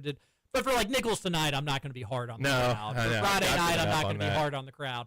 But we'll see. If there's a big game and people aren't really getting involved, then I'll say something. We'll see how many people are going to leave. This game's at 7. How many people are gone by the 10-minute mark? Because the Yum Center was empty last night, as I mentioned earlier. I think it'll be halftime when people leave tomorrow night. Or tonight. Tonight, yeah. I think after halftime, I think you'll see it start to kind of empty out a little bit. And then I think it'll be such a blowout for Kentucky that, yeah, I think with 10 minutes, 5 minutes left in the game, it's I don't know. You can move down. They've been pretty good. They were pretty good last year about the crowd being. Now, the students, I am interested to see what that student section looks like. I can totally see where that upper deck section, again, is pretty empty in that end zone. But well, let's go to our expert upper decker, Matt Childress. Matt? It's going to look a little rough here in the second half. It's like a weather report. If you could stay in bed, I would. I just threw it over to you without any. You had nowhere to go with that, and you did a good job with it. You're holding me verbally hostage. Buddy put out a new update. Should we report on anything Buddy says from now on? Yeah, we're the Buddy #1 news network. What does Buddy have to say? Buddy the reporter, what's your favorite basketball player? Buddy said, for clarity's sake, source very close to the program told me that Jalen Lowe is basically 100% and that they'd be shocked if he didn't play today. If not for the Goodman report, I'd have been very confident, but maybe they're just being extra super duper careful. Super duper extra super careful. Hey, do we need to what kind of restrictions are we allowing him to even be near other people for a little bit? Should he just is he quarantined? Can we put him in a straitjacket and in a padded place? Just don't even let him move. Does Jalen Lowe know it's not 2021 anymore? 6 feet apart. 6 feet apart, everybody. Stay away from Jalen. When people try to guard Jalen, they end up being about 6 feet apart because he's tough to stay in front of everybody. That's right. 502-414-1450 is the Game Day Men's Health text line. You text it on in. We read it on air. Game Day Men's Health. You go on in, you start feeling better. That's what they do at Game Day Men's Health. Go to GameDayMen'sHealth.com. No shortcuts, just results. Testosterone, peptides, weight loss, sexual performance therapy. The holidays are right around the corner. This is the time to get it right. Get it tight, and you will be happy with the results from Game Day Men's Health. A few people on the YouTube stream, South End Josh says, the country AI song TJ played a few weeks back was elite. Peak, Run for Your Life almost made me wreck my car. That one was a good one. We did make a song about the dangers of AI. That was fun. And then we did a Kentucky Roll Call AI song. Are we going back to that since the Halloween's over? An absolute banger. Yeah, are we going back to, were we going to hear that song again, Producer Matt? Which one? The just the KRC song that we end the show with. Oh, well, Steven got upset about it, so probably not. No, I want it. I want it. I'm gonna play it. Okay, good. Why did he get upset about it? Well, I was upset about the AI. That was his old AI. Oh, yeah, gotcha. Well, that makes sense. 502-414-1450, Game Day Men's Health text line. South End Josh says, remember when Kanye, at least I think it was him, released the album that was all in auto-tune back in 2009? I thought something was wrong with my car stereo and speakers. Was that the Blood on the Leaves one? That one came out in like 13. That one was funky. that was Yeezus. That was later. Yeah, that one was kind of weird. I love that album. There was a couple good songs, but there was a couple of just really weird songs on there. But wait, are you talking about went downhill for him there? You talking about the 808s and Heartbreak? Is that the one? No, I don't think so. Because that one was okay. There was also. Are you sure? That one would have been around 0809. Yeah. Is that the one with all the auto-tune that they're referencing? There was a good amount of it. But okay, well, you could be right. I could be wrong about the That's Kanye. the one where what's the main hits off of that? Like Stronger, faster. Yeah. I'm amazing. Kill me. I'm Only amazing. make me stronger. that was not on 808s and Heartbreaks. It wasn't okay, but was it strong? That was on Graduation. You're thinking of Love Lockdown, Heartless. Graduation was great. Amazing was Amazing was on yeah. Young Jeezy, right? It never got better for Kanye West than the Graduation. No, Young Jeezy is somebody else. No, Young Jeezy was on the song. Oh, okay. I was gonna say I don't think Kanye is Young Jeezy. I think Matt. Did you think that's what I was going with? That's what I thought you were saying. I thought you were like making a reference. I'm embarrassed for myself just that you thought that. I was like, that's definitely not who that was. Okay. He's Kid Cudi though, right? Yes. Okay. Kanye West is Kid Cudi. He's the same guy. It's the same guy. I've never seen them in the same place. They're actually both AI. Oh, I wouldn't doubt it. Kid Cudi's not Kanye West. No, but Kid Cudi. Kid Cudi also he peaked after one really good early album.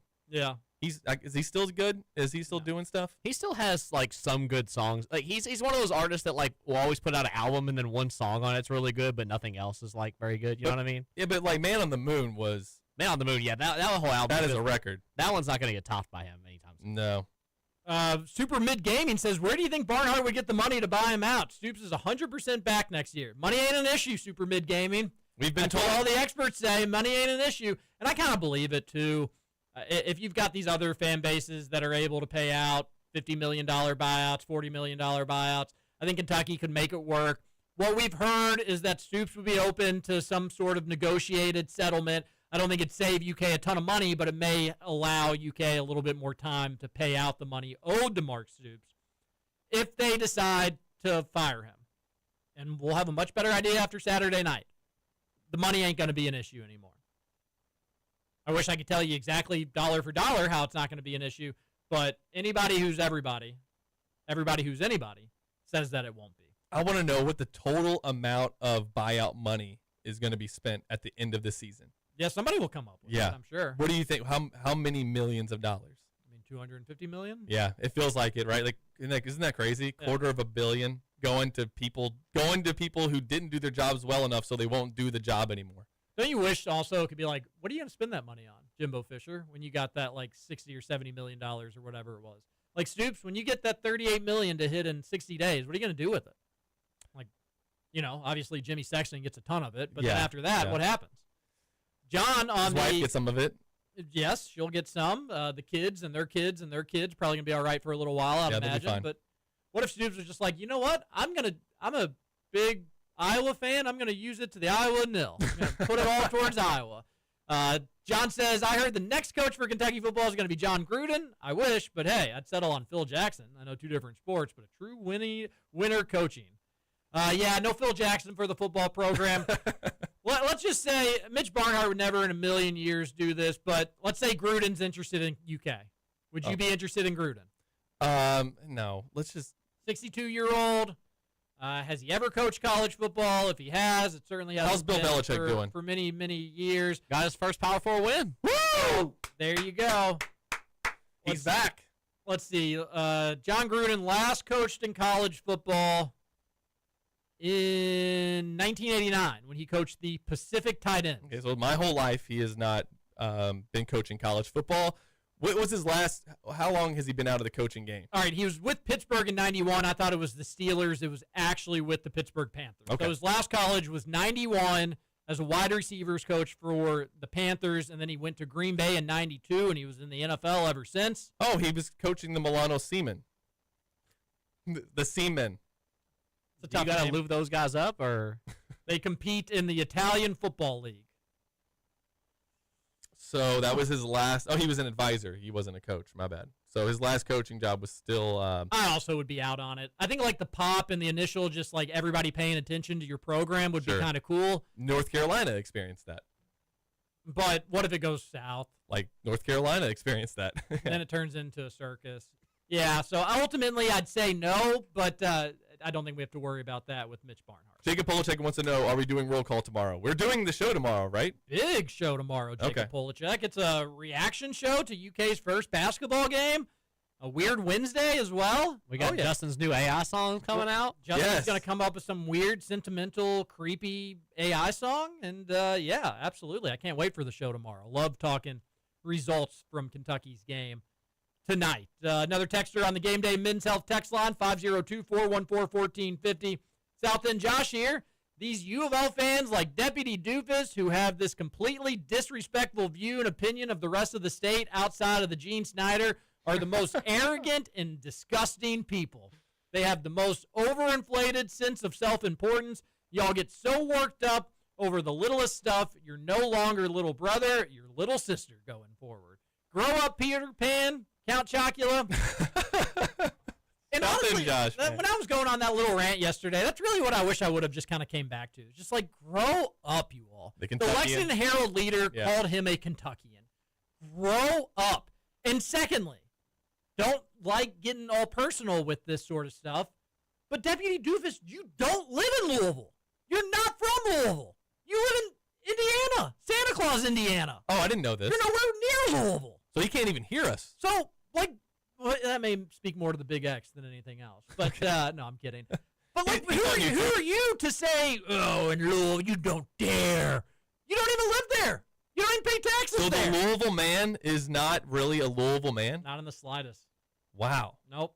Well, that's It's like interesting. Wizard of Oz. It's just a curtain. Did the way Louisville played last night make you a little bit worried about next Tuesday? We're a week away. It's just so dumb. So dumb. No, I wasn't worried about U of L's absolute thrashing of It was South Carolina. 71-17 at one point.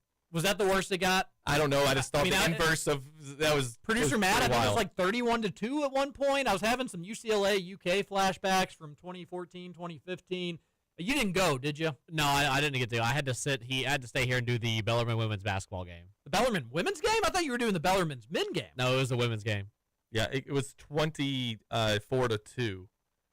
and then they had a tip in to make it 24-4. Coming right back. Producer Right Matt, back what to was the your game. thoughts on the cards yesterday? I think the big takeaway is you can't have a big takeaway from such an inferior opponent. However, when you put up that many points and the defense looks good, it's a positive, I guess. I thought that one thing I was really excited for leading into the season, I wanted to see how Kenai Roos develops, and last night was his game. Like, they let him run the offense for the entire second half, and he looked great. And Stephen Peake brought up last night, and I'm going to be on the South Carolina State PR team all year, that team played for their conference championship last year. So they're making the tournament this year, TJ. Louisville is going to beat a team that makes the NCAA tournament by almost 60 points. They're going to do it. All right, I bet you here on November 4th that team doesn't make the NCAA tournament. When it does, They were projected to finish third, and they did go 11-3 last season. So they could be a tournament team, and if so, that's what a 1 seed would do to a 16. I genuinely don't Unless want you're to Virginia. U of L fans can't be happy about beating such a bad team. I think the big takeaway is you can't probably have a major takeaway from an opponent like that. it If was fun to watch. I mean, that's about it. No, sure. I would. Well, anytime- I guess it wasn't that fun because everybody left with 10 minutes to go in the game. They have jobs, Steven. It was 11:30 at It was night. very, very late. They didn't want to card so hard for the whole night. I think if you win a game by 55, 59, 60 points, that's worth remembering. And then again with Kentucky, it's not like I want a similar result for the Cats tonight. You want a 60-point win? I want a 60-point win. Why wouldn't I?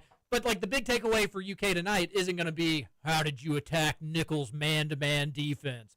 Did Mo Diabate, was he able to guard the Nichols 2 player when he got switched out on him? Which, by the way, Nichols is just your stereotypical small team.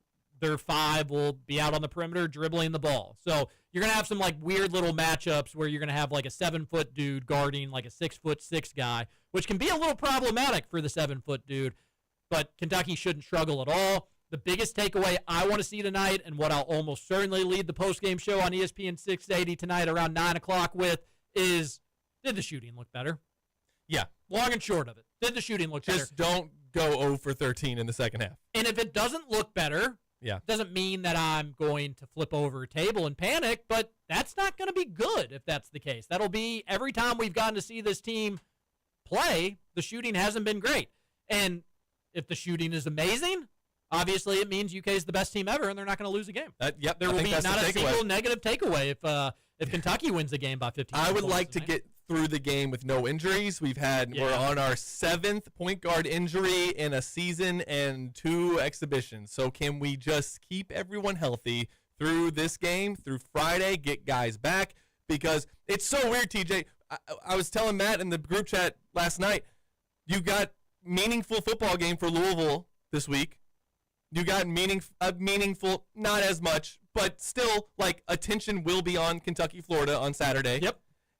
And then the basketball game is on, like, the most anticipated game, maybe not for every Kentucky fan, but if you live in or near Jefferson County, it's the one game on the schedule every year. Most important game. If there's one game in the non-con I don't want to lose, it's that one. And you're playing it like there's no hype. Like, usually we get all of November and then into December where there's no more football games being played for either school some of the time. And you're all in on basketball by that point. Playing it on near New Year's was great. I want it to be played in February so you can have a bigger national audience. Yep. But yeah, it's so weird. February. And here's another thing. And, like, I don't think either fan base really wants to go down this road, but whichever team wins, it's going to be great. It's going to be fun. But the opposing fan base is going to say, we were short players. It's the 3rd game of the season. Yeah. It's November 11th. And here's the thing that is going to suck is they're going to be right.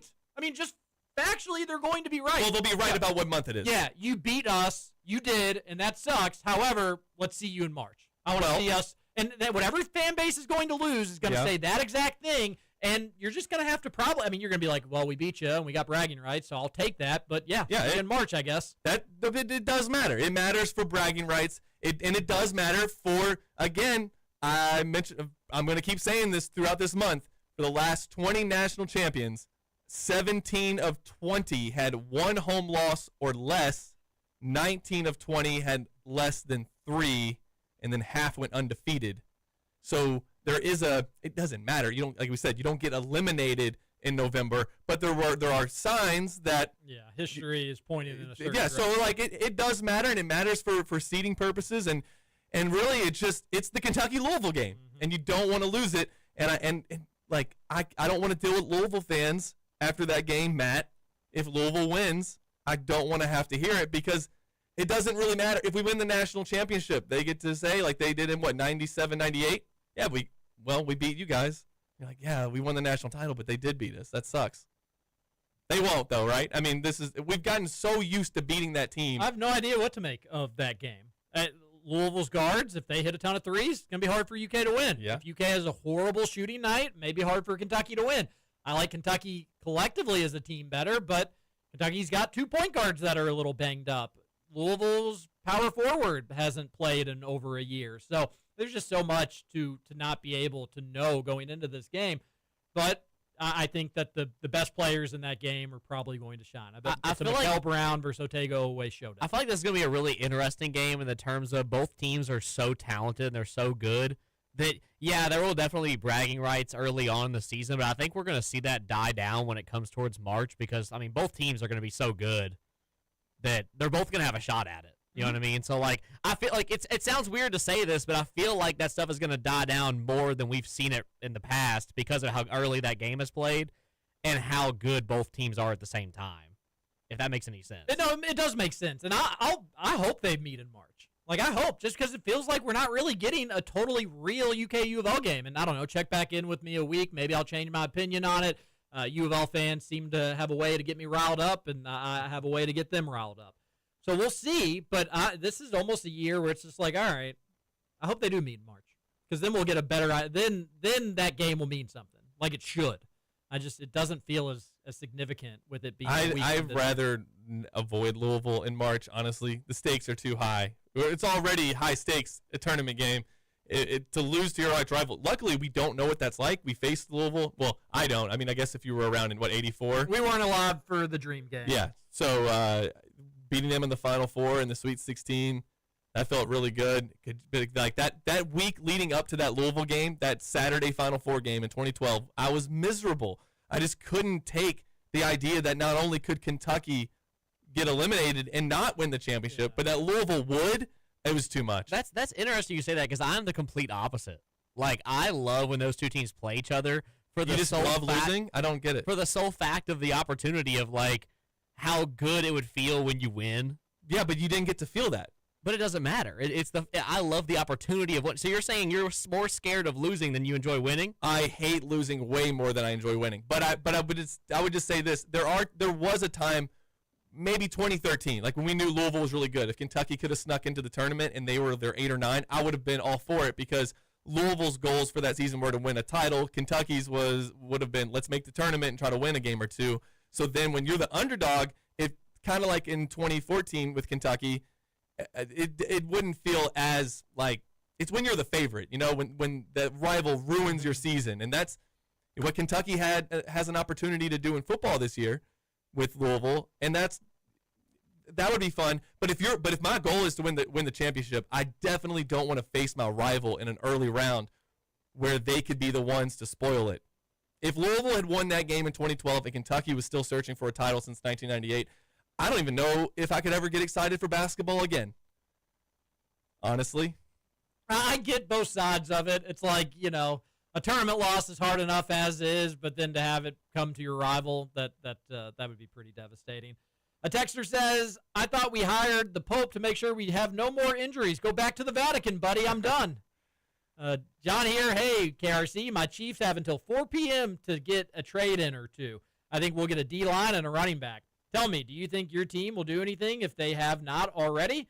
Also, I hope our Cats win big tonight. If Lowe and Aberdeen are available, I think we win by 30 big ones. If not, put us down for a 15-point victory. We'll got to go talk to you later. UK needs to be beating Nichols by more than 15. That just their tallest player is 6'8". Okay, they've got one 6'10" guy. They're a small team. Kentucky needs to dominate this game. UK is a 30-point favorite, 17-point halftime. Even with the injury, you should cover that spread. You should. No, you absolutely should. Yeah, I'm expecting them to. The depth was the strength of this team. Even if you're doing the backups, even if you're doing the bench players, those are seemingly, or at least we expect to be, competitive, good players. So this should just be an absolute rout from start to finish, in my opinion. I want to see 10 made threes. I don't think I'm asking for the moon with that. If they shoot 30, I would like to see 10 of them go into. Yeah. So I want to say should get better looks tonight. You should get better looks, should be more open looks, and go ahead and knock them down and ease those concerns as little as you could. I will take the Cats 101-64. You know what? We're going to fall just short of the century mark. I'm going to say 96-67. Okay. Producer Matt, you think the Cats win? I do. I'm going to say 87-58. Okay. All right. More defensive game from producer Matt. Everybody have a great Tuesday. We'll have Jacob Polachek on the show tomorrow. I'll be doing the postgame show over at ESPN 680 around 9 o'clock tonight. Otherwise, we'll see you at noon on Big X Sports Radio.